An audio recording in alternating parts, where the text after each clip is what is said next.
Assalamu alaikum and welcome back to Learners in 5. Today we are going to discuss another video regarding legislation in British Parliament. British parliament में कानून साजी किस तरह होता है, इसका क्या प्रोसीजर है।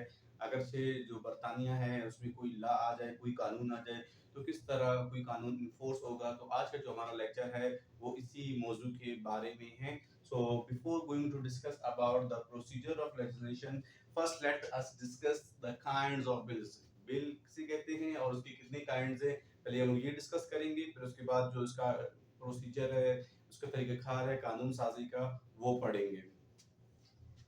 बिल, सबसे पहले बिल होता क्या है। बिल एक ऐसा डॉक्यूमेंट है जो कि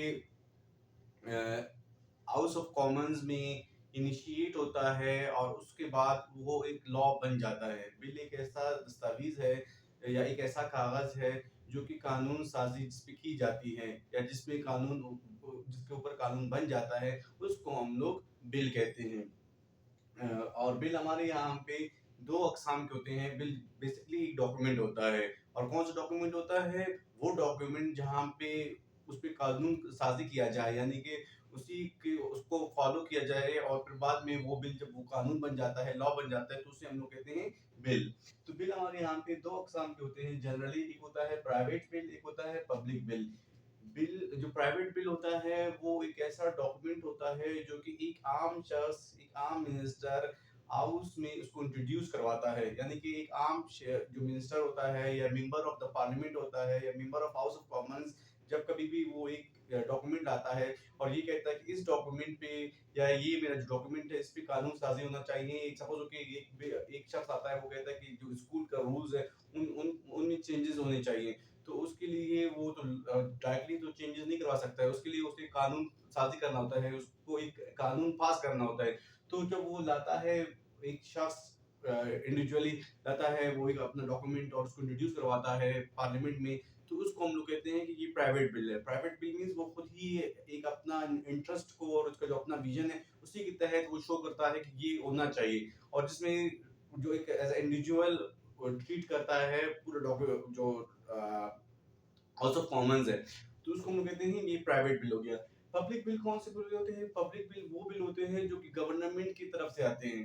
प्राइवेट बिल मींस कोई एक शख्स, कोई एक मिनिस्टर या कोई एक मेंबर ऑफ पार्लियामेंट वो अपने तहत टैक्सेस से रिगार्डिंग या रिगार्डिंग लेजिस्लेशन या रिगार्डिंग रूल्स वो एक बिल लाता है, उसको हम लोग कहते हैं प्राइवेट बिल।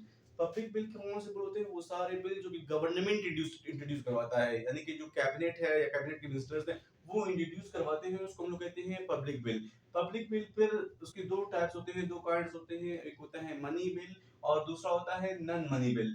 मनी बिल और नन मनी बिल में डिफरेंस क्या होता है? Money bill is all about finance. Money bill का जब आप मनी बिल के बारे में डिस्कस करते हैं तो money bill means regarding budget, regarding taxes, regarding financial crisis, regarding each and everything that is connected or related to money, so we call that this is money bill. Money bill का ताल्लुक ही किस चीज से होता है? Finance से होता है, पैसे से होता है।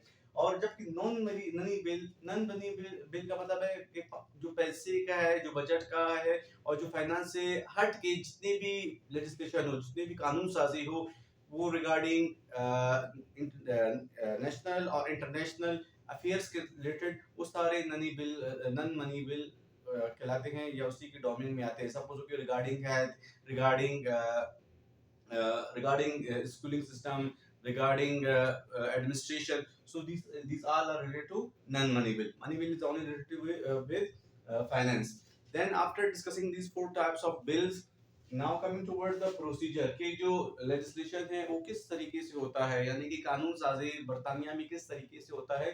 तो जनरली पहला जो बिल है उसका ड्राफ्ट बन जाता है, यानी कि सपोज कि एक शख्स ये चाहता है या गवर्नमेंट ये चाहता है कि मैं एक कानून बना दूं, तो कानून किस तरह बनेगा? पहले वो उसका वो डॉक्यूमेंट यानी कि उसका ड्राफ्ट रेडी करेगा। मींस उसमें टाइपिंग होगा, उसका एक किस्म का मुसवदा रेडी होगा।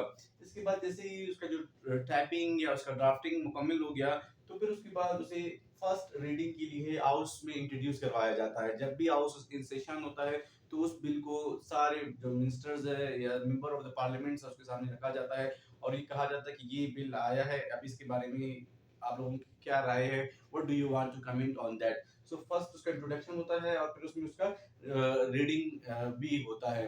देन आफ्टर इंट्रोडक्शन और रीडिंग फिर उसके बाद उसे सेकंड स्टेज के लिए भेजा जाता है, जो कि बहुत ही इंपॉर्टेंट स्टेज है।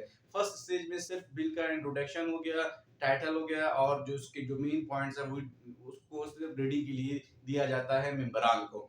नेक्स्ट स्टेज में क्या होता है, नेक्स्ट स्टेज में वही जो बिल है, जब मेंबरान ने उसको रीड किया या उसका जो टाइटल को पढ़ा, अभी नेक्स्ट स्टेज जो मोस्ट इंपोर्टेंट स्टेज है, उसमें ईच एंड एवरी पॉइंट या each and every class is discussed, जो जितने भी पॉइंट्स है वो उसे डिस्कस किया जाता है। एंड नेक्स्ट वन उसे डिबेट किया जाता है, यानी कि आर्गुमेंट्स, क्रॉस आर्गुमेंट्स, डिबेट्स, वो सारे क्वेश्चंस, वो सारे किसके पार्ट होते हैं, सेकंड बिल के। सेकंड बिल में जैसे ही जो जहाँ जितने भी अमेंडमेंट्स लाना चाहिए, जितने भी चेंजेस लाना चाहिए वो हो गए। फिर उसके बाद नेक्स्ट स्टेज जो उससे भी इंपॉर्टेंट स्टेज है वो है कमेटी स्टेज।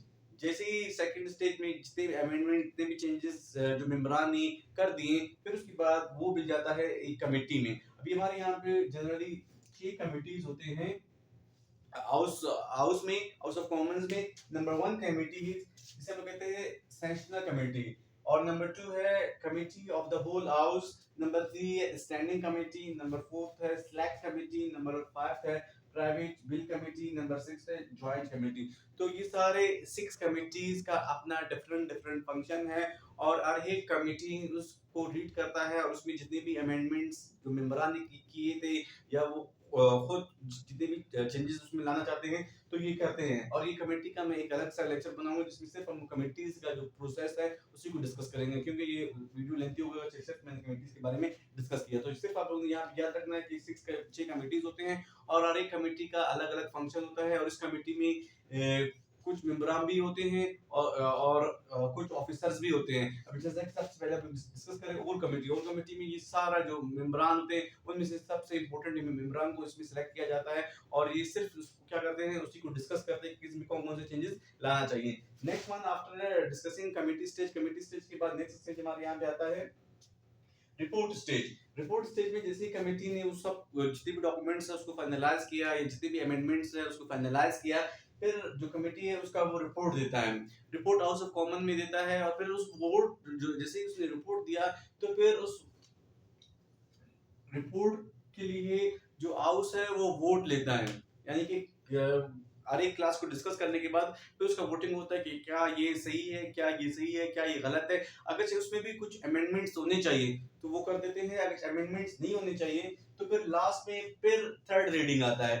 थर्ड रीडिंग में क्या होता है, थर्ड रीडिंग में उसमें थर्ड रीडिंग में कोई भी अमेंडमेंट नहीं होता है, सिर्फ अगर चाहे कुछ होना चाहिए तो वो वर्बल एक दूसरे के साथ थोड़ा बहुत अपोज करते हैं, लेकिन जनरली थर्ड रीडिंग में कोई अमेंडमेंट नहीं होता है, सिर्फ उसे जो बिल है उसको डिस्कस किया जाता है या उसे पढ़ा जाता है हाउस ऑफ कॉमन्स में। Then next one we have bills. फिर उसके बाद जैसे ही थर्ड स्टेज उसका खत्म हो गया, थर्ड रीडिंग खत्म हो गया, हाउस ने उसको डिस्कस कर लिया, फिर वो बिल जाता है हाउस ऑफ लॉर्ड्स में। और हाउस ऑफ लॉर्ड्स जिसे कहा जाता है बहुत वीक हाउस है, जिसके पावर्स बहुत ही लिमिटेड होते हैं, और जो भी बिल हाउस ऑफ कॉमन से पास हो जाए तो हाउस ऑफ लॉर्ड्स के पास अल्टीमेट या ऐसे समझो कि उसके पास पावर्स ही नहीं कि उसको अपोज करे, और अल्टीमेटली वो बिल लॉ बन जाता है। लेकिन इसमें कुछ टाइम ड्यूरेशन लग जाता है, अगर हाउस ऑफ लॉर्ड्स का बिल ना हो तो बेशक अगर से 1 महीना लगे या 1 साल लगे, फिर भी ऑटोमेटिकली वो बिल अप्रूव हो जाता है हाउस ऑफ लॉर्ड्स से। Then last one we have royal assent. Royal assent का मतलब है जैसे ही हाउस ऑफ लॉर्ड्स ने बिल पास कर दिया, फिर जो किंग है, क्वीन है, वो अपना एसेट देंगे, यानी कि अपना अपनी तरफ से उसको अप्रूव करेंगे। और जनरली 1707 से लेकर अब तक जितनी भी बिल्स हुए हैं, कानून साजी हुई है, उस सब में जो किंग है, क्वीन है, उन्होंने इसको हमेशा अप्रूव किया है। अभी तक कोई भी बिल को रिजेक्ट नहीं किया गया है किंग और क्वीन की तरफ से। No bill has been rejected till now. क्यों? क्योंकि किंग और क्वीन के पास जो उनकी पावर्स है वो बहुत ही लिमिटेड है, और बाय ऑल मींस उनको अप्रूव करना होता है। अगर सपोज हो कि एक बिल पास होता है हाउस ऑफ कॉमन से, और वो बिल है कि किंग और क्वीन को कत्ल किया जाए या उनको उनका अरेस्ट वारंट इशू किया जाए, तो ये बेचारे इतने मजबूर होते हैं किंग और क्वीन के, खुद ही अपने ही खिलाफ अपना एसेंट देते हैं कि नहीं सही, whatever you have decided now it is finalised, now you can arrest us or you can kill us. So this is all about the process of legislation in Britain. And if you have any other question, you can ask me, you can comment below. Thank you very much. Allah Hafiz. Have a good day.